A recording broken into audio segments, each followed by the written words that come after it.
When you have finished recording, you may hang up or press 1 for more options. Steven, I got breaking news. Breaking news, I say. DPreview is shutting down. We need to talk about it. There's a lot to talk about. You want to talk about it? I think we should talk about it. There's things I got to say. You know I'm going to say them. I might upset some people. We're going to do it. DPreview is going away. Hey, Steven. Hello. I am back. How was Boston? It was a good time. I shipped up to Boston with a bunch of friends, and I will say it's not the same as the Philly scene regarding like a bar crawl or a pub crawl on St. Patrick's Day, because in Philly you can pretty much drink outside, and they kind of open up like a courtyard of some sort at every bar, so it's kind of nice. You have room, you can relax, it's a sunny day, whatever. Where Boston, you're jam packed in these bars, and they don't allow really anyone to go outside, which is a little rough because it was freezing out, so we all brought our coats and then we're crammed into these bars, and could barely hear each other half the time. And yeah, sounds like fun. Sounds like the reason why I never go anywhere, because it felt like sounds college. Like the worst time ever. Yeah, it's a little rough when you're older, when you're 34 years old, going to these places, especially when they charge you $9 for a Michelob Ultra. They really know when to get you. You didn't really need to go to Boston to go drink, did you? No, the whole point was we went for my buddy's bachelor party. It was kind of like a makeshift bachelor party weekend. Do I know this buddy? You do. You've met him a few times. Chaz? Is this the one that thinks that I don't remember who he is every time? Yep. I don't remember his face. They went up for Dropkick Murphys for the concert, and he tried to get me to go to that, and I'm like, nah, I'm good, man. I'm not going to go all the way to Boston for Dropkick Murphys, who I don't really care for one night and then come back. I didn't realize it was like a bachelor party thing. He failed to mention that. And then his fiance hit me up after, and she's like, yeah, it's more like a co-ed bachelor party we're doing. So her friends came. His friends came. Me and my buddy went and flew up and surprised him on Friday. That was the actual bar crawl. An orgy. It sounds like a porn from the 80s. Hey, we're going to go up to Boston, and it's going to be a co-ed bachelor and groom, whatever the hell they call them, party. And so what's going to happen is everybody pairs off in a big group orgy in Boston, and then they dress up like they're gonna get the tea party started, and then it's tea bags. Tea bags. I didn't know. Hashtag tea bag. Steven wants me to move on from this, but I think this is great. I can see his face right meow. No, I just want to talk about my trip. I really thought it was going to be like a big celebratory party. It's St. Patrick's Day. We're in Boston. There's a lot of Irish around. Steven, no one cares. And it was like we walked in these bars, and it was like a club inside. I'm like, really? We're blasting like club music, not like Irish bands? Like, I don't know. Sing me a song. Dropkick Murphys, U2, Ed Sheeran or something. Oh my God. I think there was one bar where they played like Shipping Up to Boston, and then it went to like some rap music, and I'm like, I don't feel like I'm in Boston on St. Patrick's Day at all. I feel like Philly was more themed on St. Patrick's Day, but apparently it's a dumb holiday. Hey, take it back. It's a dumb fucking holiday. Hashtag dumb holiday. Apparently Boston, I think we went to the wrong place. I think it's South Boston where the big party happens, and they celebrate it.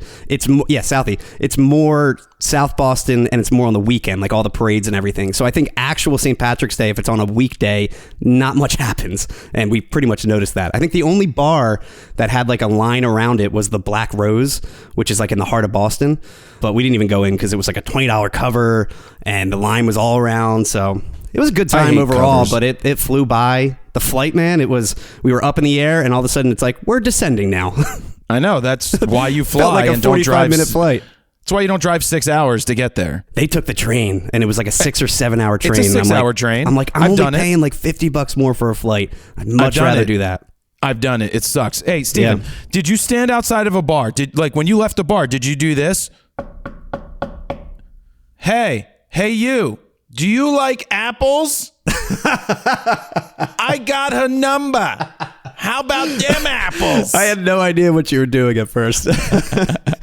That's right. By the way, I got a number. I heard their new movie, the Jordan Air movie about the Jordans. Yeah, I heard it was great. It's not about Jordan. It's about the shoe. It's about the brand. Phil Knight. Yeah. It's about the founding of it. I read a book called Shoe Dogs, and it was Phil Knight's book about his journey and how he got there, and I really, really liked most of it, the beginning part of it, but it seemed to like stop in the 90s, right? They follow year by year of how the business got started, and it's incredibly awesome to listen to. So I do highly recommend, if you do listen to Audible. This is not brought to you by Audible, actually. We don't play that. We haven't played that Audible. We haven't played that music about advertising in a long time, Stephen, and I got a reason why for that. But if you do have Audible or wherever you listen to audio podcasts, or it's not audio podcasts, books, I do suggest you listen to that one. There's some really cool things about how they made their business work. And one of the reasons that you haven't heard that music in a while, I just like doing the show, and I feel like maybe at some point we will throw sponsors in there, but I think it would probably be better if people just paid us money instead and we just did a clean show, like a way of people just buying a subscription, which does lead us into a story we're talking about here. We will get to the DP review story. We're going to bury that. We're not really burying it. You could skip ahead if you really want to. Just we suggest you listen to this because we'll get just to press it. a button and fast forward. Right. You could skip to it if you really, really wanted to just hear that first, but we'll get to it. But being that I'm talking about podcasts, YouTube launched a podcast tab last week on the 16th, and this came out of nowhere, and I didn't even know this was happening because I didn't get any warning about it. But the way that it works is you upload a video into a specific tab, which is a playlist for just podcasts. Now, this is a good thing, I think. The only problem is right now you can't just upload the audio only. It has to be video, though when we upload a video podcast, we might just put our logo on it, or Stephen and our pictures on it, and then just put episode numbers and upload it. We're thinking of doing it because why not? Like, if people want to engage there and just listen to it, I don't really think they need to see it as of now. Maybe when we move to a new studio, we might set up another video set for that and then maybe do it, but we still want to keep it polished the way that we do it. We don't want it to have all the pauses that most podcasts leave in there. We like to make it nice and clean, and by we I mean Steven. What I thought was going to happen is that it was going to be a podcast tab where they would have, we could just upload an MP3 or a WAV file or something like that, and it would auto-generate a video or something. But the fact that now I'm going to have to literally re-export an entire MP4 for just YouTube is going to be a little annoying. But what I do like is the fact that we'll have kind of like a little community there where people can actually comment. I think having comments on the podcast will be really beneficial. Also, I like that YouTube will be the hub of kind of everything. They got all their mini tabs when you go to, say, the Jared Polin Fronos Photo YouTube page. Have stories, live, podcast tab, video tab. But my thing with it is, we don't know if you get a notification when it goes live. We don't know if, it's meant to be long form. And they say this in their information about the podcasting tab. They don't want short form. They don't want short form there. They don't want you to put up clips of podcasts. They want the full podcast. And then I think from the full podcast, you'll be able to make shorts and clips to post that. I think this is really good for us. We could have used it years ago. There's so many people that started new podcast channels separately. I just think it makes sense to have it on one channel, but that's just me. But like you said, I do question, will current subscribers get notifications? Because we are eventually, when we do switch over, we're going to make all the old RAWtalks, move it onto the podcast tab. Will they then get notified that, 230 something RAWtalks got uploaded? Especially when I upload the past 43 that we did this past year, will they get notified that all these videos are basically blowing up their feed? I don't want that to happen. No, I got questions. I got a call with them on Monday. Will it be like shorts where you can you put it up and really no one gets notified and it gets thrown into the algorithm? I don't know how it's going to work, but I do like that YouTube's finally giving a podcast a home. Right. And the thing is, right now it won't go into the YouTube. I don't know who uses YouTube Music instead of like Spotify or, I have no idea. Or iTunes. I don't. But I mean, if you can just leave the tab open and listen, that's fine, because I really don't think there's much to see in the podcast. Our old podcasts were great. You could see things. When we did the news, it was kind of like Photo News Fix, where we tried to put up graphics. It was visually based, yeah. It wasn't just simply us talking heads. We actually had a real live show. But I don't think we need to go to the extreme anymore and make it so over the top production wise, because it's good enough. You're listening to us. That's what we're trying to listen to. Yep. So that's that. Let's see. Well, I'm curious too, where do people actually listen to their podcasts? Me and you are both Spotify users. I think majority of our audience listens on Apple Podcasts. I mean, will they switch over to YouTube? Do people prefer YouTube? Again, you can't really play it in the background. You kind of can now with the YouTube mobile player on the iPhone, but it's still a pain compared to Spotify or podcast. Switching gears, I went to the Flyers game the other day and bought tickets on StubHub. And I'll say it's easy to do, but then my brother suggested SeatGeek, because on SeatGeek you can actually click a button that tells you what the total is with fees. So like if it's a $40 ticket with fee, like a $40 ticket, then you click, well, show me with fees, it may be like $58, right? Yeah.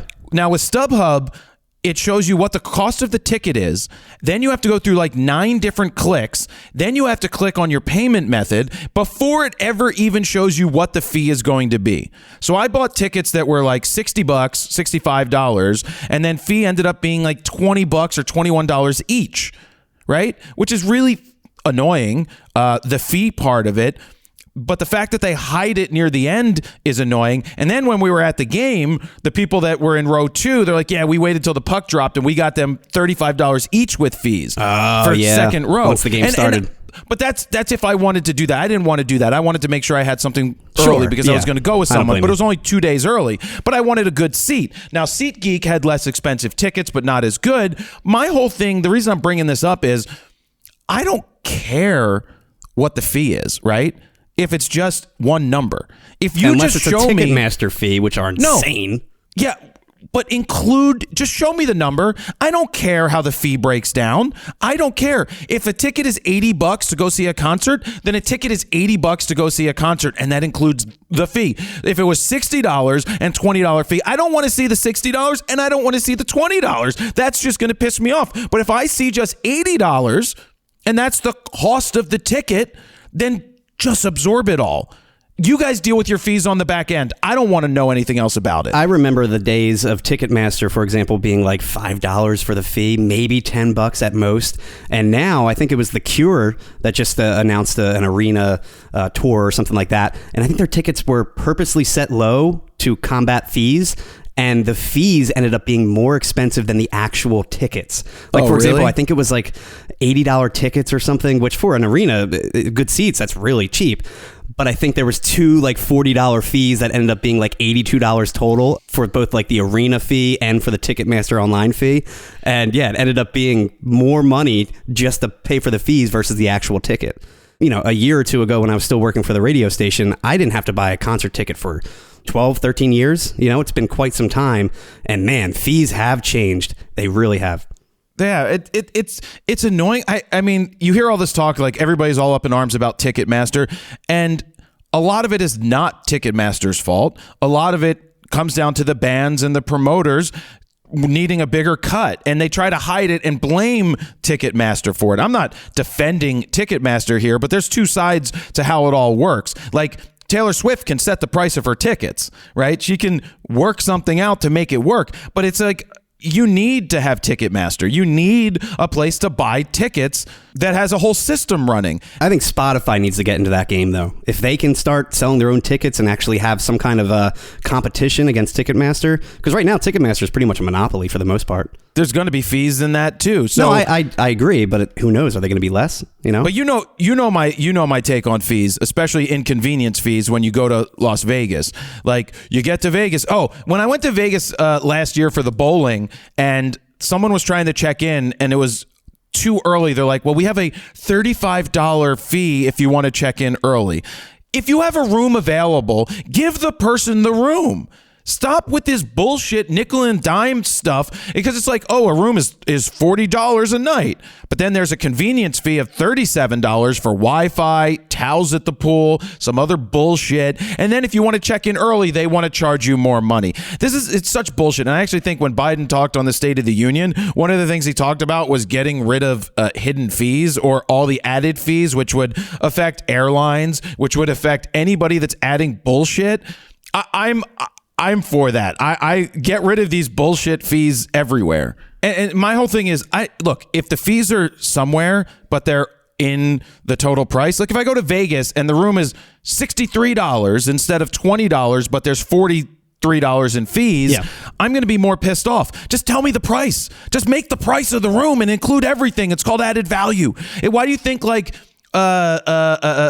Best Western did so well for so long, in my opinion, with people staying there is because they're like, we have free Wi-Fi and we have a continent. We have a breakfast where we set up to do the waffles and stuff, the little stuff like that is just included, quote unquote, which is probably it's part of the fee, but it's not charged extra. It's just included in the price. That's what I like. We went to a few restaurants in Boston, and instead of including in the actual price of the meal, they now had like a $4 or $5 upcharge based on the kitchen staff. I believe it was to help out the kitchen staff. No. I'm like, or pay your employees more, or build it into the freaking pricing. I've talked about this a million times. I know. It's a 3% charge. Yeah, 3%. That's what it was. Yep. It's 3% for back of house, and you read it, and it's like, to make sure that our staff in the back gets a living wage. It's like, well, yep, it's exactly what it said. Pay them. And I've asked management at my friends who own restaurants. I'm like, I don't understand this. I don't like it. They're like, well, we found that people are more okay with a fee being added after the fact than prices being higher. And I'm like, not me. It's the same thing at the end of the day. Like, not me. They're like, psychologically, people are okay with it. I'm like, how are you okay with added bullshit? Just pay your employees more money. If you need to raise a price to pay your employees more money, that's fine. Just fucking add the goddamn dollar to something. Just do it. But adding this 3% at the end is such bullshit. And what a lot of places are doing in Philly is, and I'm sure other places, is they're automatically doing 20% tip is just included. Even when you're picking up food or doing takeout or something like that, I'm having 20% tip added on. I'm like, what? I'm picking up my food. Speaking of tips on picking things up, let's talk about Dan real fast. Hashtag someone must have. So actually, someone probably put the hashtag Dan doesn't listen into a Photo News Fix comment section, because Dan definitely doesn't listen to Photo News Fix because he didn't show up for lunch on Tuesday. He didn't show up for lunch on Tuesday. Sorry, he doesn't listen to RAWtalk. He just asked me yesterday, actually. He stopped by the factory when I was about to leave, and he's like, what was the hashtag Dan doesn't listen? And honestly, I completely forgot at the time when he was asking me. I'm like, I have no idea what you're talking about. But now, looking back, I'm like, I forgot we did that last minute, hashtag I listen or whatever. What was it? Hashtag Dan doesn't listen. No, hashtag Dan doesn't listen. But we wanted Dan to text you, right? If he does listen. I wanted him to call me or find out what it is, because we were going to take him to lunch. So yeah, he misses out on lunch because he doesn't listen to his job. This is his job. He should be listening to this. Really, you pick up a lot of information. Okay, moving on. I actually don't think the audio sucked last week using the Mac laptop. I was pretty surprised how good it was. I saw some people text it in. They're like, it sounded fine. I don't know what you guys are worried about. It's like, yeah, but I also did a ton of work on my end to try and make it sound as good as my microphone. Obviously, it still sounded pretty solid right off the bat. But, in terms of the boominess and all of that, I tried to really bring that up to try and match my microphone. And I think in the end, it really wasn't bad. Those laptop speakers are pretty solid compared to when people use AirPods or some shit like that. They always sound terrible. The people on TV are better off using because now it's accepted to get on your laptop and use AirPods to be on TV, and it sounds terrible. Versus if they just used the laptop, if they had a Mac Pro. Yeah. If you have a Mac Pro, you're better off using the mic because they've done a great job. Now for travel, I just picked up the Rode. I didn't talk about this last week, right? You said you wanted to get a microphone, and I brought up we should try and get that one specifically. So I bought a Rode NT USB Plus, not one that they sent me. It cost me money. I paid for it. What are they, 200, 300? No, I think it's under $200. I think it's like $180 maybe. Wow, that's not bad. And so it's a Rode NT USB Plus. The old microphone used to have like a printer cable USB input with a USB plug. Yeah. Now it's both USB-C. So it comes with a super long USB-C cable, and I'm taking that to Paris with me to do at least hopefully the one podcast. As long as everything works out, I'll be doing it from there. I use the original regular USB one, the one that you said looked like the printer cable. I used that during the pandemic when we did those couple one-off RAWtalks, and it sounded fine. I mean, I don't think it sounds as good as this one, but it's good enough, especially laptop audio. Now, these you're going to get a better sample rate and everything out of, but at the end of the day, when I'm compressing the crap out of it, you're not really going to hear it. So hopefully that works out. I like the Rode stuff. I like that it's USB-C. I like that I can travel with it. It has a windscreen, or I could just put a sock over it. Could I put a sock over it? Could that be a windscreen, Steven? I think that might be too much of a windscreen. Oh. Okay, so I won't use a sock. I mean, if you were in the middle of the desert with high winds, then maybe I would say put a sock on it. I was just thinking, or what if it was what if you put... Just bring the pop filter. But wouldn't a stocking be better? Just bring a pop filter, dude. It comes with a pop filter. I know, but it's big. The pop filter is going to take up space. You just put it at the bottom of the bag. Steven, I pack very Tetris-y and squeeze as much as I can into very little spaces. Exactly. It's not big. It is actually big. You can take it off. I'm saying, but the actual windscreen is bigger than the microphone. It's wider and it's curved. Sure. So you just throw it on top of the bag. What do you mean on top of the bag? You don't know what type of bag I take. You're probably taking your airport security think tank bag, if I had to guess. I'm not taking the security because we're going international. Is it a think tank roller bag? International. Exactly. I would maybe take an international. I'm trying to cut back, and I don't know. Put it in the front pocket. Don't tell me what to do, Steven. It's not hard to pack it.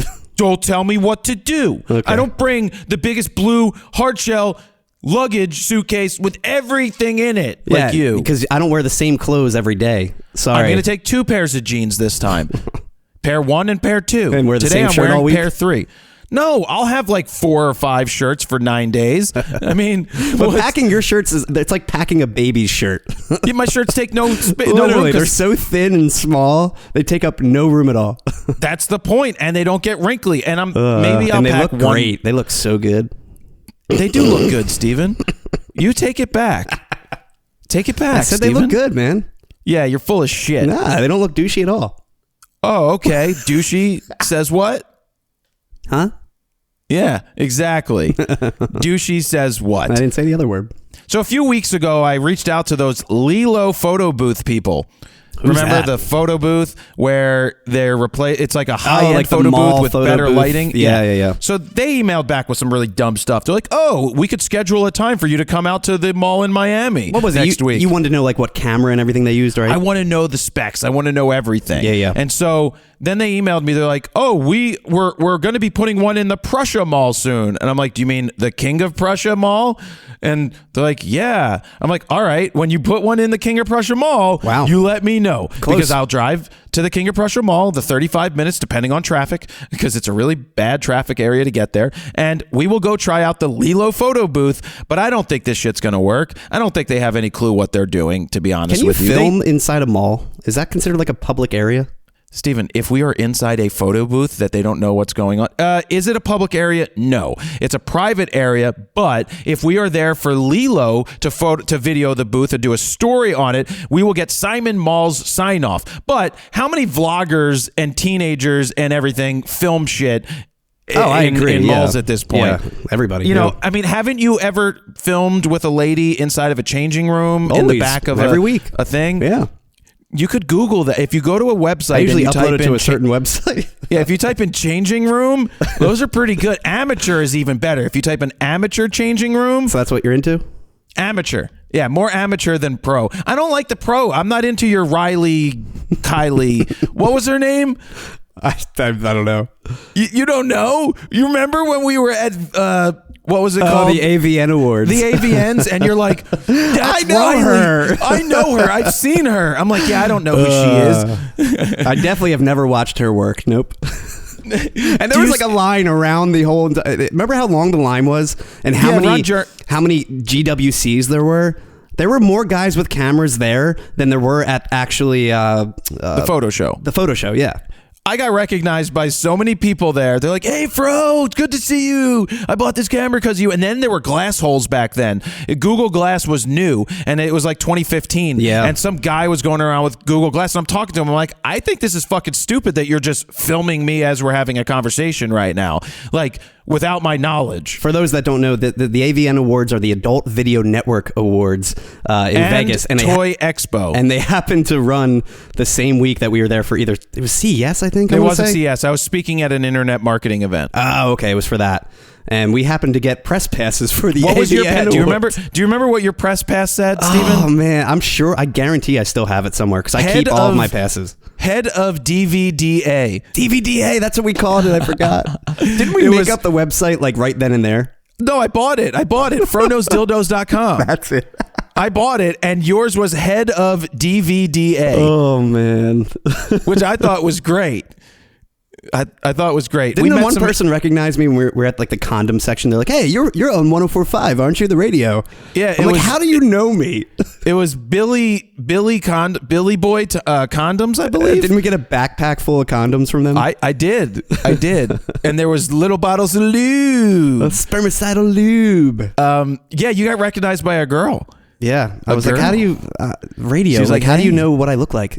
Oh, it's because she might have wanted. Hey, I work for Billy Boy. Ooh. Would you like to test out our latest condoms? End of the day, more pleasure. people recognized us there than the other conference that we actually went for. Oh yeah, which is more funny. people there. But I don't know how we got off on that sidetrack note. What was I? I was talking about the Lilo photo booth, and you were talking about searching for amateur porn because that's what you like to do. That's what I always talk about. Yep. Photo booth, amateur porn. So you could do that in the Lilo photo booth. Maybe they should have one of those boudoir photography. I'm the boudoir photo guy, who I haven't looked up in a long time. You remember? Boudoir tattooed bride, right? Formerly tattooed bride. He had a great niche for shooting weddings. Yeah. He shot my cousin's wedding. It was literally tattooed brides that he would shoot, right? Well, it wasn't only because my cousin doesn't have any of that. Okay. They liked but that his was like style. his thing, like that punk style. It was, but I was so disappointed when I saw all the photos come back because he gave like 2,000 photos instead of picking the best of the best. And it's like he just threw one preset across the board and just delivered it. And I'm like, come on, man. It's like, because the portfolios that people put out are the best of the best work. Exactly. And then you start giving 2,000 plus images where all you did was throw a fucking edit on all of them without even looking. That just pisses me off. Oh, trust me. It really annoys me. And you know me, I take a while to edit photos because I will go in every single photo and do a different edit or make sure it's exposed correctly instead of just slapping the same preset across the board and calling it a day. All right, so we're coming up on the DP review thing. Still not yet, because we want to talk about Sony almost went micro four thirds, because I talked about that on the Photo News Fix, where Sony almost went micro four thirds. There was an article placed on a very good website by the name of Sony Alpha Rumors. Oh, your favorite website. Good, I really mean really not. They're still in business. But basically, there was an interview where they talked to Shigeki Ishizuka. What does he sound like? He is the vice... Shigeki... Hello, it's Shizeki Izuzuka. Oh, just think sounds of American. South Park. Just think of South Park. Just think. I'm not doing it. I want to do it, Steven. I really want to do it. Oh, I'm sure off the air you'll do it. Steven, play that South Park clip real quick. Welcome to a city sushi. Can I take an order, please? What's the big idea of putting your shitty sushi right next to my shitty wok? Why don't you please just speak English? Maybe I can understand you. I am speaking English. Why don't you speak a fucking English? You sober-eating fuck. Come on, kid. You don't want to eat this shitty sushi. It give you worms. Better than a shitty Kung Pao chicken made from a cat. Yeah, so that wasn't me, but that's what I wanted to try and do. But South Park can get away. I can really do it. They're not really going to cancel anybody anymore. I've always said it. This is why the podcast is called RAWtalk. That we can get away with stuff like that. Steven tries to defend it by saying, well, it's called RAWtalk, so you could be racist. No, it's not racist that. talk. Remember the time Steven was racist? What? Steven's not racist.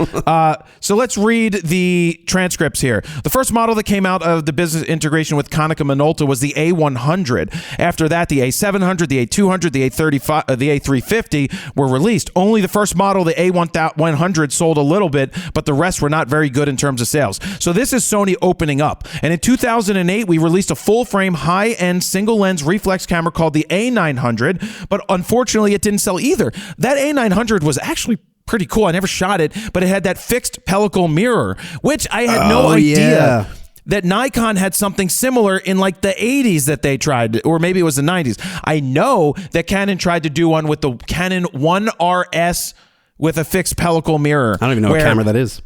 It's a 1RS. Well, it was the EOS 1 RS. It was their high-end full frame. It was a film camera, so yeah, it was full frame. It was a high-end sports shooting camera, and it could shoot at really fast speeds because it didn't have a mirror that flipped up out of the way. What it had was a fixed pellicle mirror, which is a clear mirror. But the problem is you do lose some light because of that mirror. So you lose some transmission, and so you would lose a little bit. So that wasn't good. Then in 2009, we thought if we're going to do this at Sony, we're going to have to go electronic. That's where the translucent tech idea was born with the A77 and the A99 series. Oh, the A99 had the clear I was going to say, the mirror. A99 was the camera that was actually pretty solid, pretty decked out right before they switched to mirrorless. I could say it now. Although we made various efforts like this, they weren't very successful and they were in the red all the time. Around 2007, the Micro Four Thirds camp asked us if we wanted to join the family. They're like, "Hi, would you like to join our cult? We have a cult of the best cameras ever." I thought it would be more like, "Hi, would you like to join our starving family?" Yeah. Oh, whoa, Steven. Hashtag Steven. He went there. It was fall of 2008, we had a brainstorming session. I wonder what that sounded like for the medium-term plans for the next 3 years.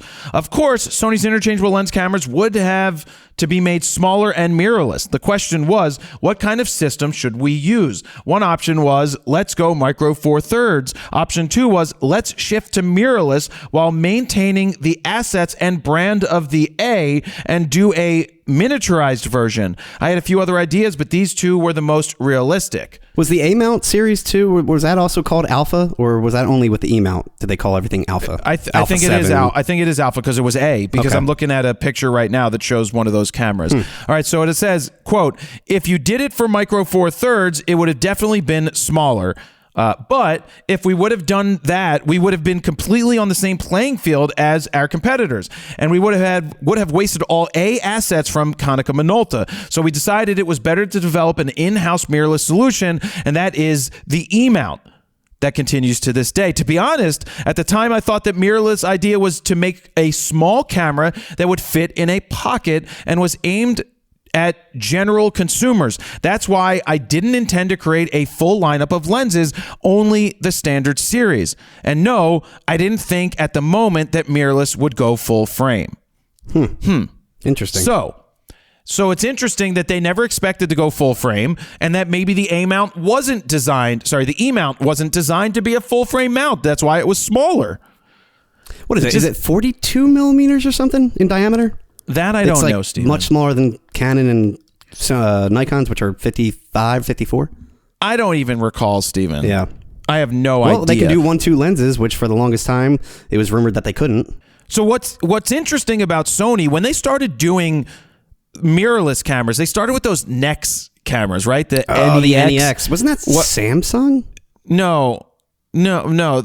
So, well, I forget what Sony called theirs, but they were the super thin. They had a little bit of a grip on them, but they were mirrorless and they were small. And their whole thing was like, we got to make this small. And the reason I didn't like them is, again, you couldn't put good glass on it. Or when you put good glass on it, it just became a bigger thing. So why not just make a bigger body? So we all know that Sony's thing is about miniaturization. They're all about shrinking. I mean, look at PlayStation 2, how big that was. Sure. And then PlayStation 2 Mini, the slim one was so much smaller. It was like 3 times, 4 times smaller. So it's pretty interesting that they opened up about that now, that they did say it was a failure. But if they didn't ever go that direction, they would have never pushed the industry forward to where it is today. Sure. So by failing with the A-mount, they succeeded in the future. And I think Canon tried to do the same thing with the M mount when that came out. It was all about small cameras, smaller, shittier lenses, that kind of thing. And I feel like they kind of failed with the M mount. Now the M50 Mark II and the M50, that was a pretty big camera. But besides that, the M mount really didn't go anywhere. Right. And obviously it's pretty much dead now.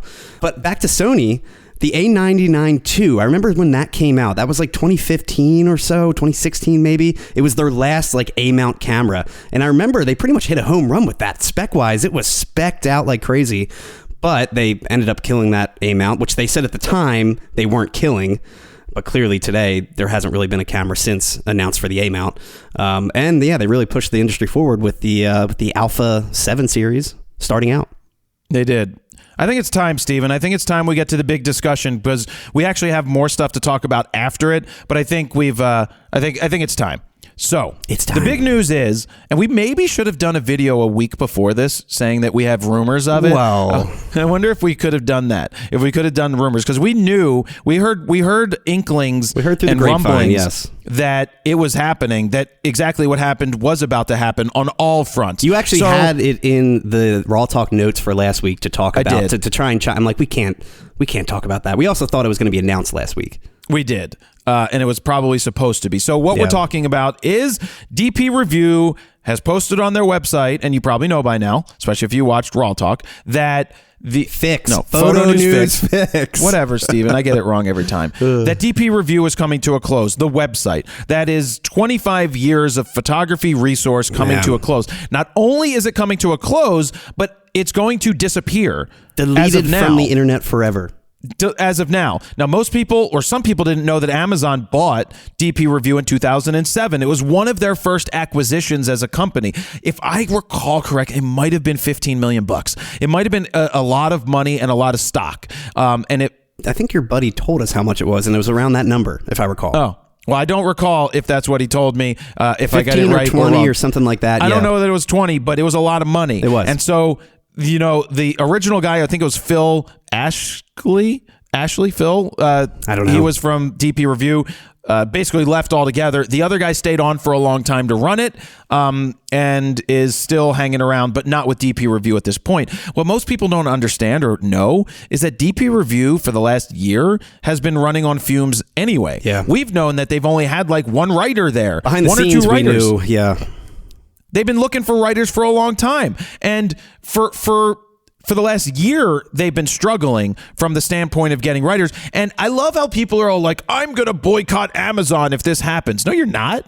You're going to boycott Amazon. Like, this is just Amazon. They're doing what they... No, I don't understand why they just don't leave it locked and put the server up, right? Just put the stuff on the server. Or try to sell it. Why not try to sell it? I mean, it still clearly has a huge audience. Every article is, 200-300 comments. Their forums are insane. I mean, they have a cult following, DPreview. Yeah, their forums suck. And when I say DPreview, I mean more DPreview the website, not DPreview TV like Chris and Jordan. Which we'll talk about in a second. Yeah, but I'm talking more about the website following. I mean, there's some hardcore users that check that daily. Yeah, so one of the things that always pissed me off about their website is the fact that you would do a review. And this is probably one of the reasons they sold at the time, because in the olden days, in the early 2000s and the 2010s eras, when it was all about page clicks. Yeah. It was all about page views. And so they would have a review that was like 46 pages. Literally. So you'd scroll, it would have like 4 pictures, and then you have to click to the next page. It'd be 3 pages of an introduction. Every one of those counts as a page view. Yep. Also, every time you switch pages, new ads get served. So all those ads getting served, getting Google ad revenue, money would go up because they're just serving ad after ad after ad, whether people click them or not. Or if they sold advertising on the site, they would end up making more money. This is stuff that people do not think about when they're not in the business of the internet. But I never liked the fact that it was 8,000 pages, and then they'd be like, we get 1 billion page views a month. And I'm like, well, no shit. You're got getting 500 million from that last review. Right. You're getting so many. I don't know if I ever made it through an actual full 30, 40 page review. I skipped to the conclusion. I would always skip around, yeah. No, I'd go right to the conclusion, Yep. pros and cons. And most of the time, I would go to the pros and cons, and I really wouldn't agree with the things that they had to say. Here's a prime example. I used DPreview back in December of 2003 to look up the review of the Nikon D2H. So currently, if I go onto the page right now, it's still there. Oh, really? You can still see the original post? Of course, it's all there. Wow. 27 pages. It's introduction, specification, what's new, 3 pages of body and design, 2 pages of operation and controls. Sounds like a recipe for food.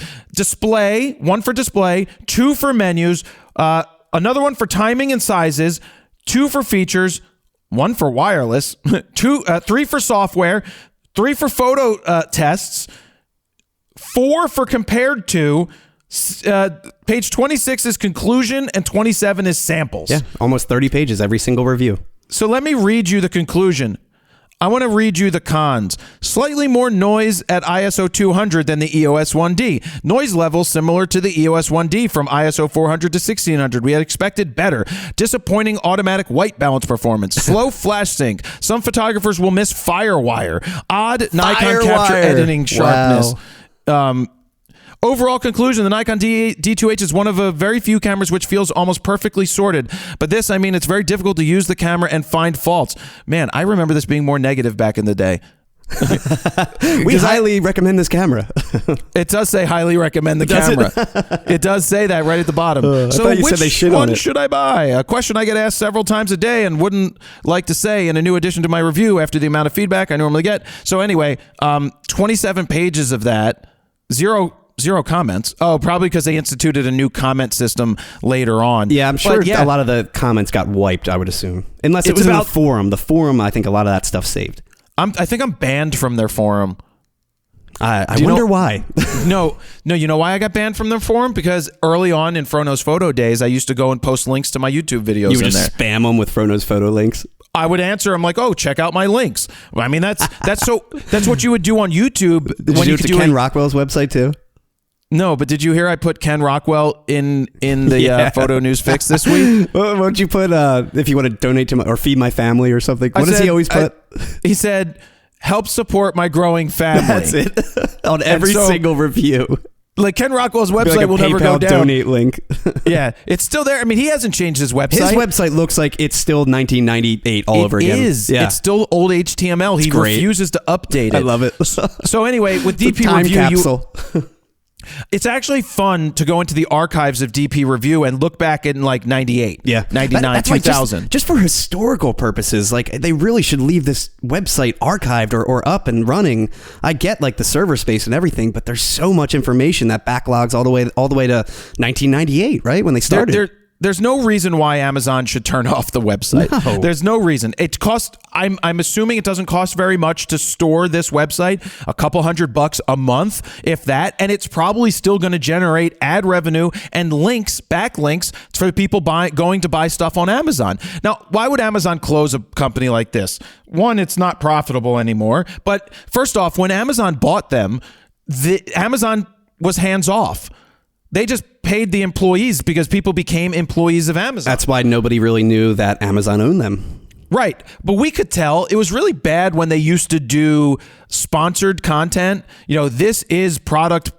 That was what they right call before it? Chris and Jordan started with them. It was all sponsored content. I forget what they called it, but yeah, every single video was a dedicated, $50,000 video for the new Canon camera or the new Nikon, whatever it was. They were getting paid great money for that, and it was like this is a advertorial maybe is what they called it. I forget what they called it, and it was like. Olympus paid them a shit ton of money, and then they would try to say that it was review, but clearly it's a biased sponsored review.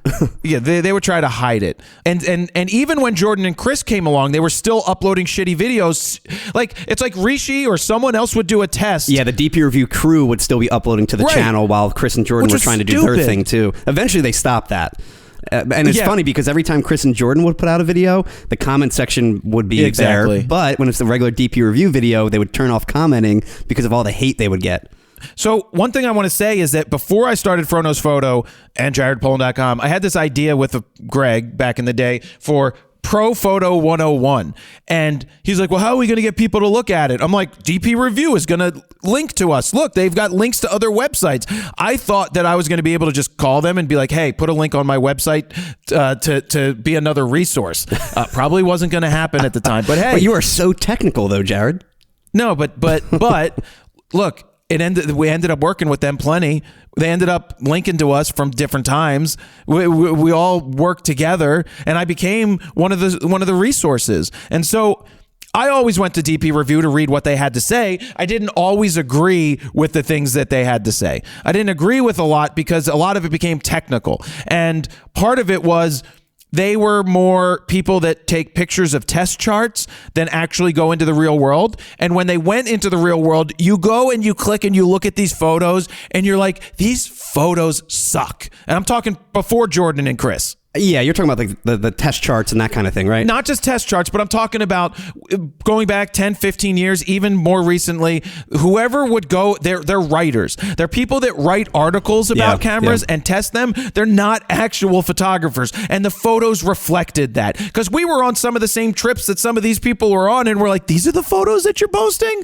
Come on now. Yeah, I mean, I consider DPreview, the Gerald Undone of the still photography world. They've always been like that. They own that niche. Until Imaging Resource came, they were kind of competition, I guess, if you consider that. But they haven't been around. Suck too. They haven't and been they're around also for years. Out of business. Yeah, it's been, 4 years at least? Someone else bought them, but that was another one of these where they do super technical stuff. You know my feeling. One of the reasons I started my site is because of all the technical shit out there, and I just wanted to just shoot because pros actually don't give a shit about the reviews. They give a shit about using the features that they need to use and shoot. The amateur world are the ones who are like, oh, DPreview says it doesn't do this right. And it's like... It is funny, though, when I do come across a professional working photographer, how little they know about the technical side of things when it comes to like specs and things like that. It's more, like you said, they just get out and shoot, and it's the amateurs that are all up in arms about like, well, this camera does this kind of spec, this does that, this does this.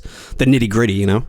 Yeah, so it's disappointing to see it shut down. I, reached out to a friend to see if they offered to buy it. I'm pretty sure they did offer, so make an offer. Weren't even accepting offers I at all? don't know if it's accepted or if it's even for sale or they just want to shut it down. Which would, if someone's going to offer something, then they should. Like, I guarantee you that they could start a GoFundMe publicly and be like, how much do you want?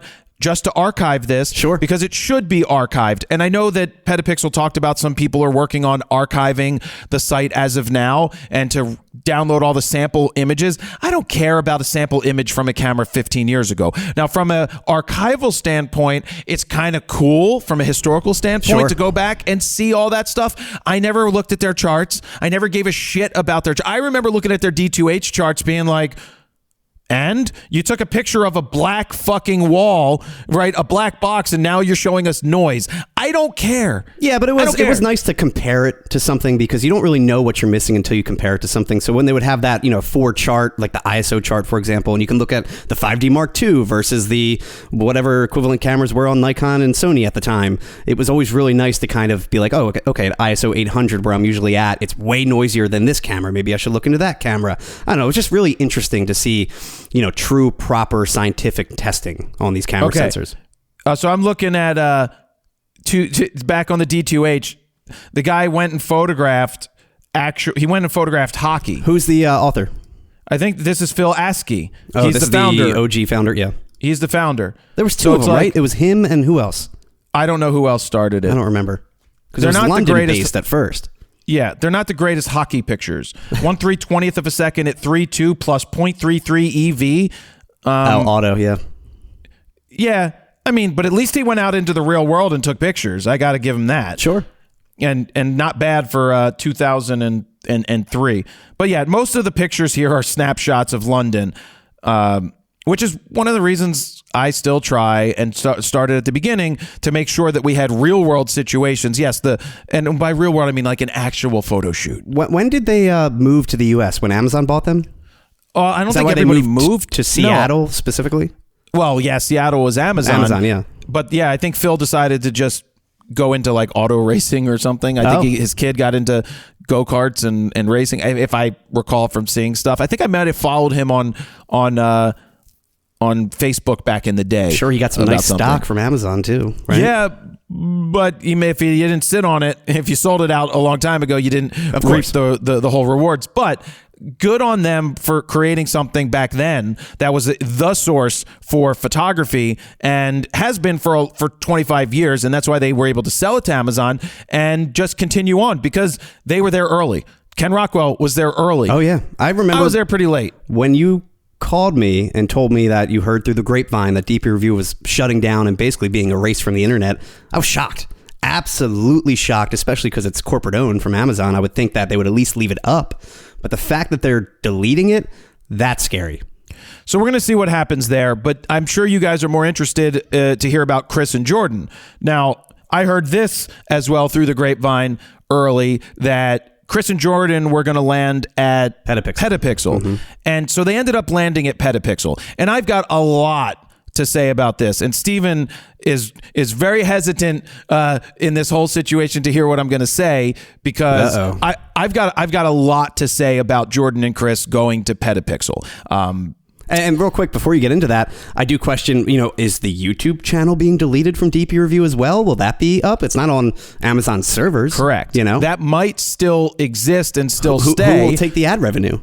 But I would just say, well, we'll just keep getting banked. But I wonder if they will delete it anyway, because they're like, well, we have no one policing this, or we don't want this if the site is gone. It sucks to put all that work and effort for the past 5 or 6 years that Jordan and Chris were there for it to be deleted forever. Right. For everyone at DPreview, yeah. So Petapixel posts an article. They post a video about this. Jordan and Chris make a video about it. And I want to talk about that in a second. But I also want to read something from a recent article that Petapixel put up that I just think is garbage. And it's from Petapixel article. And I quote, and this is taking it from the article. It was likely news to many that DPreview was owned by Amazon. And while that meant they, for years, had access to fantastic resources, it also meant that at any point, the corporate board of directors could choose to pull the plug for any reason. Unfortunately, that happened. Now, I love how the writer, Jaron Schneider, I might as well just say it because you could go find it, takes like this, unfortunately, they did this, and that I know where he's going with it. And then it goes, that risk doesn't exist for Petapixel, as we are fully independent and untethered from any owner. Truly independent media is a rare thing these days, and we have no intention of changing how we run the business. We are dedicated to being a voice in the photography, technology, art, and culture space. First off, they have an owner. Michael Zhang owns Petapixel. Jaron Schneider is hired to run the website, which he's done a very good job of changing the website to find a new direction to make it the direction that he's taken it. He's done a very good job at that. But to come here and say that risk doesn't exist at Petapixel because they're fully independent, untethered from any owner, who signs your paychecks, Jaron? At the end of the day, who signs your paychecks, Jaron? It's still a business. Any business can go out of business. So I don't know where he came up with that. We can stop. Yeah, exactly. Right? Yep. We can stop. Even though we're quote unquote independent, there could be one day, you never know, knock on wood, hopefully not soon. The day you shave your head. Let me come back to the whole Jaron Schneider thing. So Jaron worked at DPreview for a little bit. He was at Imaging Resources for a while doing writing. So we would meet him all the time at press trips. A lot of press trips, yep. And then took over the head job at Petapixel, meaning he's a hired gun by Michael Zhang to do something. And I've known for a long time that Petapixel should have been making a YouTube channel. From day one. Because from like 10 years ago, they should have had a YouTube channel. They tried to do a Petapixel podcast, which was Sharky James, who wasn't even part of Petapixel, but got, somehow was making a podcast that went on Petapixel. That went away and stopped, and they never had a YouTube channel or a YouTube presence. I know that they've tried to acquire YouTube channels in the past, and they haven't been successful at doing that. And now they had an opportunity to pick up Jordan and Chris. And I see a lot of people posting congratulating Jordan and Chris on finding a new home. And my issue is not Jordan and Chris going to Petapixel. I think that's a major win for Petapixel. Oh, yeah. And I think Jaron gets props for making that happen, right? Like he's scooped them up at the perfect time. He did. My problem is when people are congratulating Jordan and Chris for finding a new home, the truth is they don't need a new home. Yeah. Their home is YouTube. Jordan and Chris do not need Petapixel. Petapixel needed Jordan and Chris more than anything. And that to me is what upsets me. What upsets me is that Jordan and Chris should have gone independent. They have built multiple YouTube channels. They should have done what like Kai and Locke did after Digital Review split up. Did their own Kai thing. has totally fucked his channel. Well, he ran that train for a while, and then I don't know, it just stopped. I mean, he has 900,000 subscribers. Yeah, he's almost got at 1 million. A lot of subscribers, but he hasn't kept up with it. That's the thing. No, because his content, it gets stale. It's the same. In the thing. beginning, he was doing a great job. I actually preferred the solo Kai videos over the Digital Rev Silly videos. Well, I'm going to get more into the whole Jordan and Chris and my feelings on why they shouldn't have gone to Petapixel in a second.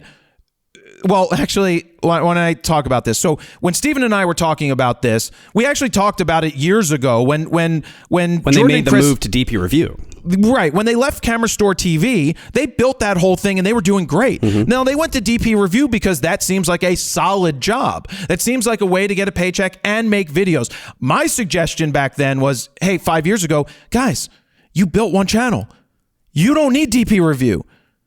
You can build this on your own. And they proved it because they took it from 100,000 to like 400,000 subscribers in that time on DPreview. They sometimes get a million plus views a month total, which is very similar to what we get. They'll get 40, 50, 60, 100,000 views on certain videos because people aren't coming to Jordan and Chris because it's DPreview. People aren't coming to Petapixel because they're going to find Jordan and they're going to go to Petapixel because Jordan and Chris are there, but they're not going to. Jordan and Chris are bringing more people to Petapixel than Petapixel. I mean, Petapixel does fine, but Petapixel is not that great of a website anymore. Well, they're a news aggregator. I was going to say they're more of a news aggregator, and they don't really have much original content. They're tried to start that with original articles and reviews, but now I think they really will push it forward with Chris and Jordan. Again, Petapixel really made out on this deal. They did. So here's what I told Steven last week when we found out about this and why I was upset. Because when I found out that they decided to go and take the easy road, I guess, to Petapixel, it kind of upset me because I like to see people succeed on their own in business. I like to see people take a chance and a risk of their own. And I honestly don't think it was going to be a risk for Jordan and Chris to start their own channel. So Steven and I talked about this last week when we heard about it, and it does upset me when someone doesn't take a chance on themselves because I know that they could be successful on their own. What I said is that I guarantee you in the first day or two, couple of days, they'll have 50,000 subscribers. And by the end of the first month, they'll probably have 100,000 subscribers of their own. And every video that they end up putting out will get 40, 50, 60, 100,000 views, which is going to be really good for the YouTube algorithm when you get more views than you have subscribers. And I didn't realize that they were going to be able to make a video on DPreview's channel that does say we've moved somewhere else. Look at our social media so that you can find us. Well, Steven, how many subscribers, how many views do they have on their original minute and 50 video on Petapixel's YouTube? Do you know? I don't have it off the top of my head. It's 107,000. Wow. 107,000 views. How many subscribers? 57,300. In 24 hours. Wow. The channel, 2 days now, the channel had 11,000 before they announced this. So they've added 40,000 subscribers. So my guess and estimation and what I knew would happen did happen. And you know, based these off views of their track record did not come from Petapixel posting an article about them joining the team. This came from Jordan and Chris's own social media. I guarantee it. And YouTube, that people search them out. Yep. So this is my reasoning for trying to encourage Jordan and Chris to take it's not even a risk to go out on their own. Why is it not a risk? Because there's a lot of support in this industry. I know that Tony and Chelsea would help them. I know that I would help them. Ted Forbes would help them. Manny would help them. All of us. You would help them. I would help them with business help. I'm big into I would send my ad rep over there and say, look, help these guys out. I guarantee you they could have a Squarespace deal in a matter of minutes, especially if their first video had 100,000 views. They're going to put up some reviews of stuff coming out soon. And the point we're trying to make at the end of the day is that it just could be much more lucrative for them if they went on their own versus going to Petapixel. Yes. You don't want a boss like that. And I'm not saying like anything. You don't want to be beholden to someone else's expectations. So instead of taking the risk on yourself, you take an easier route that you think is more secure, but you're leaving 10x what you're making on the table. And I know it's not all about money, but in business, if you could make more in 1 month than what you would make in a year somewhere else, you might want to entertain that. And it comes with more freedom. Does it come with responsibility to run a business? The answer is yes. But if you've already been able to do it for someone else for years on DPreview, making 2 videos a week, Imagine what you can do on your own channel. And my suggestion to them, because they've made some bad claims in the past, like we'll never sell anything to you. That's not a smart thing to say when you want to have a business. They've made some weird claims on Twitter. Jordan posted and I commented back, we will never try to sell you anything. We won't sell you presets. And I'm like, but I will, right? because Steven knows how important that is to our business. And yes, and I was someone who said I will never sell presets. Even if they did a YouTube channel on their own and strictly went off ad revenue, I think they could still get by making a decent living. Let me give the numbers. With I'll just give the that. numbers. Yeah, with just that. I'll give the numbers. And not so selling I know anything. A bunch of different YouTubers, and I've checked in the Bowling World, My World, Other Worlds, CPMs. I know what my numbers are. Obviously, CPMs are what matter, yeah. If you get 1 million, and I was thinking, Steven, those bowling channels getting higher CPM than us, it might be because they run mid-roll ads, that they're getting double the ads that we do because we don't run a mid-roll ad. Huh. And I don't know about us turning those on. I don't know if it would really bother people to have a mid-roll ad even when we run our own ads. It's annoying, but at the same time, I don't think I've ever turned off a video because of an ad. I just skip 5 seconds. Yeah, unless it's a forced one. I've seen certain videos like they put in like 7 ads and they're forced. That's a different issue, but mid-roll ad. I wonder if we could double our revenue. I mean, it is a lot of money. We'll talk about this offline about my whole thinking is like, I don't want, when I didn't turn ads on in the first place years ago, was I didn't want people to leave my video. I wanted them to enjoy my content, and then you get to the point where no one really cares. Well, and if anything, if you to turn off ads, I also think YouTube doesn't force your video out into recommended feeds and stuff like that because they're losing out on money as well. Why promote your video? I guess maybe I should do a test for 1 month to do the interruption ads, but I just feel like if you're watching Photo News Fix and we have our own plug and then an ad pops into the middle. I think more of the long form content, the stuff that's 20 plus minutes. I don't know about Fix. That's 7 minutes. Yeah. That might be a little actually, annoying. you can't do it in 7 minutes. It's 8 minutes and 10 minutes. Right. It won't even allow you to do mid rolls unless it's 8 minutes long. Makes sense.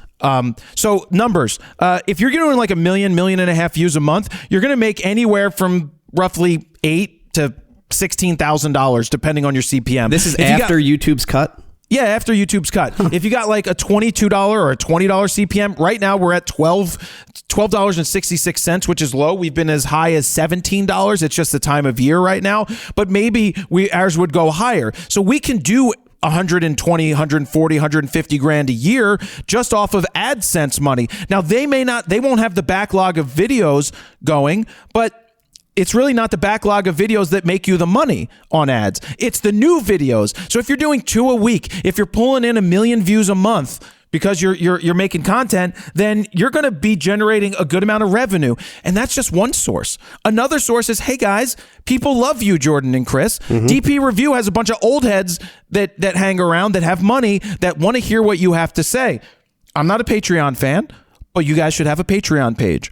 Have a Patreon page, charge $25 a month, guarantee that you're going to do, don't guarantee here, you're not guaranteeing how many videos, but you're going to charge them $25 a month. You're going to say, this is to help support us as we transition to investing in ourselves to continue to bring you the amazing content that we've been bringing you for years. You've loved it since Camera Store TV. You've loved it at DPreview. Now we're on our own, in control of our destiny, but we need your help. So here's how you could support us. We're going to do a Patreon. It's $25 a month. That's going to help us do roughly 2 videos a week. Our goal is to do 8 a week. Now, if we don't meet that, don't get upset with us. We're going to try our best. This is how we're going to do it. We're also going to launch a podcast weekly. So that's another piece of content that you're going to get access to early before everybody else. And once a month, we're going to do a live Q&A on YouTube that's only for Patreon supporters. So that's an hour out of your time that they got to go live, and that's for Patreon supporters.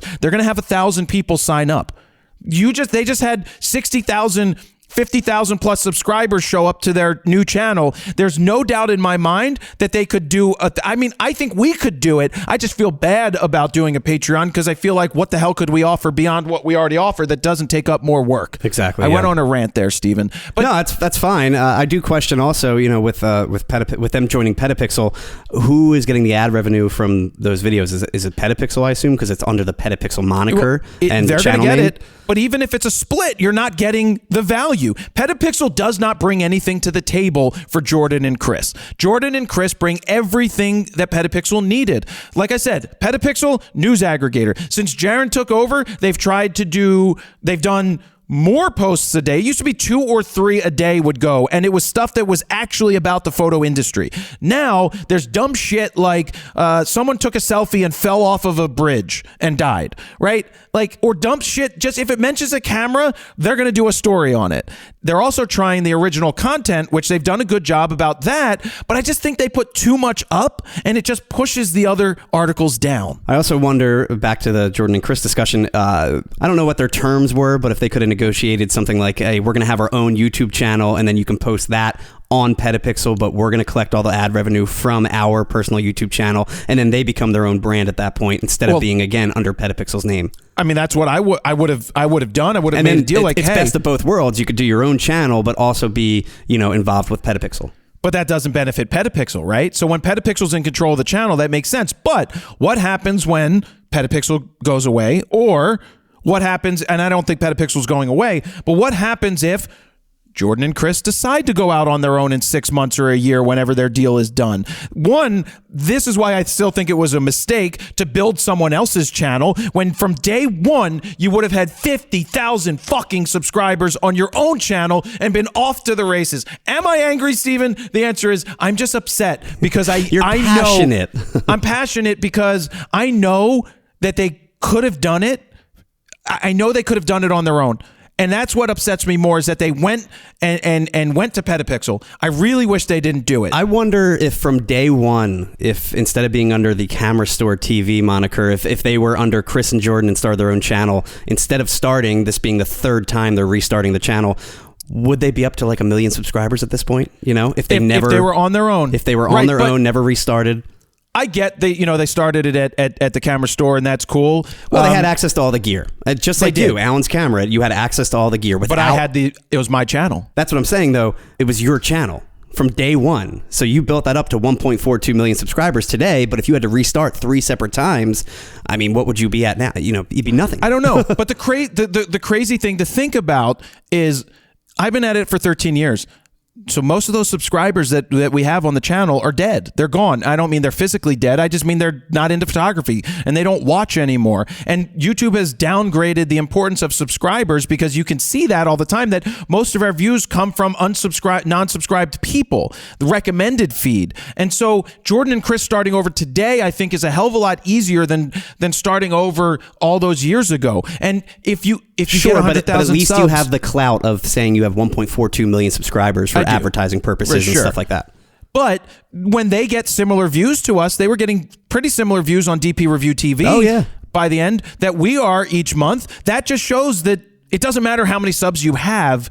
It's about the views a month you're getting. For sure. Yeah, I mean, it comes down to what's topical as well. A lot of the press trips we would be on, it's only a limited amount of people that have YouTube channels that are on those trips, so there'd only be 4 or 5 of us that would be putting out exclusive content. So a lot of the views are definitely coming from that, but even their weekly content, which, might be like, what's the best focal length to use or something like that, they still get 40, 50, 60,000 views, which is pretty much on par with what we get. I think when I first started with you were at about 275,000 subscribers, and that was in late 2013. From then to now, in a little bit less than 10-year period, we built that back up to 1.42. But, I do question, like you said, like those 400,000 subscribers in the beginning, are they dead? Do they even have an account anymore? Has YouTube cleaned up everything since then with dead accounts? I don't know. Yeah. So I wish they went on their own, because if you to start over, you might as well have started over. You would have ended up with 100,000 subs in the first month. You can make your own content. You live in Canada. right? National healthcare is the way I look at it. I've done some discussions with people in Canada or about Canadian YouTubers. The reason why there's a proliferation of successful Canadian YouTubers is they can take a risk on themselves. Exactly. Because they have socialized medicine. They don't have to worry about healthcare and benefits and yep. So they have support, and that's why you can do that in a place like Canada. And I don't want to get in a discussion like, oh, but their healthcare sucks. But, some people like it, some people don't. And I'm sure there was some sort of severance package coming from Amazon, a giant corporation. That I don't know. I would assume that they got don't something. Know. Don't know if they were full-time employees or if they were subcontractors, because if you're a subcontractor, you probably don't get that, and maybe they could just lay you off and pay you for 2 months. I was going to say, if they did have a severance package, at least you have that 6-month period of kind of having some wiggle room to take a bigger risk. But yeah, I guess you're right. Maybe they didn't get some kind of severance. So, I like Jordan and Chris. I encouraged them to go their own way. Sure. I encouraged them that I offered up help, like other people would offer up help to help them hit the ground running, because I know what the numbers look like, and I've shared the numbers, and I'm more upset that they didn't take a chance on themselves, because they didn't need they didn't need Petapixel. They don't need Petapixel. Petapixel, I hope they have a good deal. I don't think they can take the channel if they decide to leave again. Yeah. So they're just hamstringing themselves. I don't know what the terms are, but yeah, I would assume they can't. Just hamstringing, man, because that Patreon would have worked. That would have worked. $25,000 a month. Well, again, even without that, though, I think they could, if they started their own channel, easily they would have got 50,000 subscribers from day one, like we just saw them do with Petapixel. I think they could have hit the ground running and really started a huge YouTube channel from day one. Yep. I agree, and it's a lot of work. I'm glad I'll still see him on press trips, though. We always hang out with them, and Jordan and I always get pretty banged up. We like our drinks for sure on those trips. Yeah. But I just point out that people congratulating them on, oh, we're so happy you found a new home. People need to think beyond that. They didn't need a new home. YouTube is their home. They control the power in this situation, and unfortunately, they went in a direction that I didn't think they should have gone. And it's not like back in the day where they really needed the Camera Store TV to get access to gear. I think they still could have had their contacts from Canon, Sony, Nikon, all the camera brands, and still were able to get to these press trips and get exclusive, access to new gear to review, because obviously that's where the numbers really are with YouTube. It's very gear driven in the photography world, but I think they still would have had that access, even if they went on their own. Yeah, absolutely would have had it, because they would have had it without Petapixel. They would have had it after their first video getting 110,000 views. That's my point. Yeah, they would have had it, because the companies would be like, all right, well, so they're not at DPreview anymore. People, they didn't get all the views because of DPreview. And they have personal relations with, Nikon, Canon, and Sony. So I'm sure even if they started with 10 subscribers, they still probably would have got access to that gear. Yeah.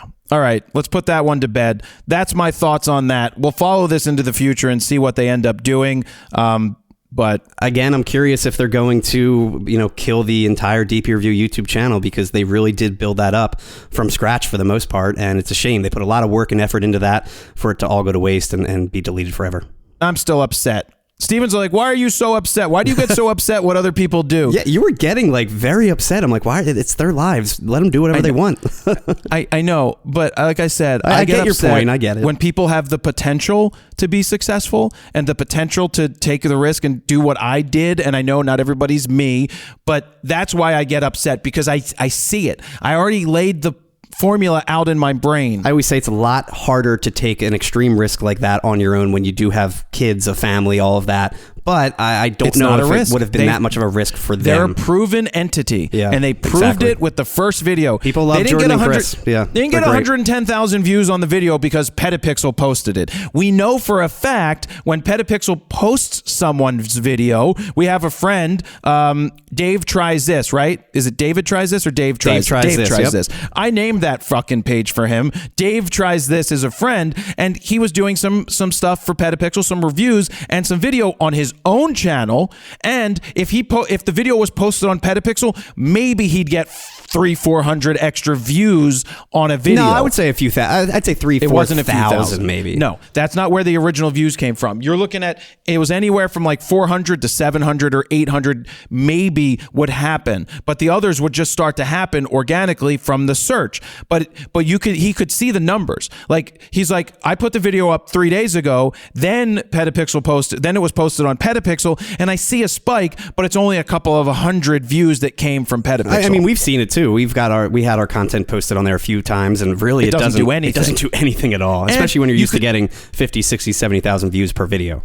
You could also look at Petapixel's comment section, the amount of comments. So you know what posts are the filler posts, the ones that aren't old Petapixel style, like actual information. They have 1 or 0 comments. Yeah. Even the Jordan and Chris video page only has like 100 comments. Whereas when you go on to DPreview, I mean, before this was even announced, one of the last articles had 555 comments, and that was before people knew it was going away. People were still paying attention to DPreview's website more than DPreview to close that last article they posted. 3,400 comments on that one, and hundreds of comments on every. 600 on this Fujifilm X-H2 review. Well, 300 Fuji. on the DPreview TV will end. 261 on a tech timeline. I mean, yeah, I think on average they get at least close to 100 comments on every single article. Where, like you said, Petapixel's like 15, maybe. Yeah, not a ton. DPreview that's not to put them down. Will be missed, Stephen, that's not to put them down. No, not at all. To put them, yes, it is. But to put them down, it's like, no, it's just the fact. What am I going to lie to you? That's what the facts are. Yeah, I'm not trying to put them down at all. He's not trying just to, listing but it's just straight facts. Listing facts that those numbers are pretty low. DPreview was the place to be. Yeah, it was. Scary forums, though, man. Scary forums. But could you imagine 5 years ago, Jordan and Chris go out on their own. They slow build. They probably would have had 30 to 50,000 subscribers real quick back then too, because everybody loved them. You look at what happened to Camera Store TV as soon as they left. It died. It doesn't completely. matter that Jordan's wife is on it. No one watches it. It just died. I also think they don't put up nearly as much content and videos as Chris and Jordan did when they were there. They also followed Jordan and Chris. People like Jordan and Chris because they're very likable. They're Canadian. You want to just say hi, except for when they say Zed. No one says Zed. It's not the Z9. They are nice Z9. dudes. Yeah. But they are really good guys. I just I understand the fear of going out on your own. But the writing is whatever. I've already beat this dead fucking horse. Yeah. I hope they end up out on their own, and I just wish they went that direction. So, you got some stuff that you want? Maybe we'll put this up on YouTube. Maybe. Yeah, I don't know yet. We'll figure that out. If it's going up, it might not be like this week. It'd just be a video that's not a video. It'd just be a video that includes audio file and call it a day. If we do that, I'd like to start doing that. I do too. I just can't guarantee that because we have to put them up in a certain order. I was reading the back end of YouTube about the podcast post, and it was basically saying you need to put them up in order, and then you need to list the order in either newest or oldest. So I can't just randomly upload stuff. It has to be in a specific order when we do it. Oh, that's a pain in the ass. Yeah, and I still have to go back and export the last 43 episodes before I upload one. Or do we just say, here's our podcasts and not upload all the old, because we can add the older ones to the list because they're older and not have these 40 some. I don't know. You just got to start at some point. And what's the easiest and best for us? I'll ask them some questions on Monday because I got a call with YouTube about it. Anyway, guys, you can text us at 313-710-9729. You can yell at us. You can see if I'm angry. I'm not angry. I'm just passionate. Yeah. You got anything to add before we go, Steven? No, that's it. You're traveling soon, by the way. I do want to add that. But yeah, I'm heading to Paris. I think we're going to try and squeeze in an episode before you head there. And then when you're there, you're going to bring that USB plus microphone, right? Yeah, US Rode NT USB plus microphone is what I plan on taking. So I got an email from a legitimate email from Canon France. And what they wanted? Hello. Jared from Frono's Photo. Want a baguette? Would you like a baguette here some cheese, at some Canon wine? Headquarters? Cuttlefish. So how did they know you were going to Paris? They're big fans. They listen. So they're like, do you want to come to the headquarters? I'm sure people would like to take a picture with you. And I'm like, I looked at them on the map. They're not too far from the Arc de Triomphe, but I don't know how the trash situation is. But yeah, maybe they'll come and meet and do a Canon thing. I want to go see Canon France. Yeah, that's cool. Yeah. Hello. How do you like the R8? No, did you like R8? Oh, I want to. You know who I want to meet in Paris? Emily. I want to meet Emily in Paris. Man, I would love to meet an Emily in Paris type. I've never watched. You should watch the first season. It's very good. After that, I'm not sure how good it is, but I like Emily in Paris. I like the idea. I just think she's cute. It's kind of anyway. Let's wrap this up. I got lunch to eat, Steven. Sounds good. All right, guys. Thank you very much for listening. This has been episode 43 I think, of RAWtalk, where we do whatever the fuck we want. Yeah. Jared Polin, FronosPhoto.com. See ya. Bye. See ya. Bye.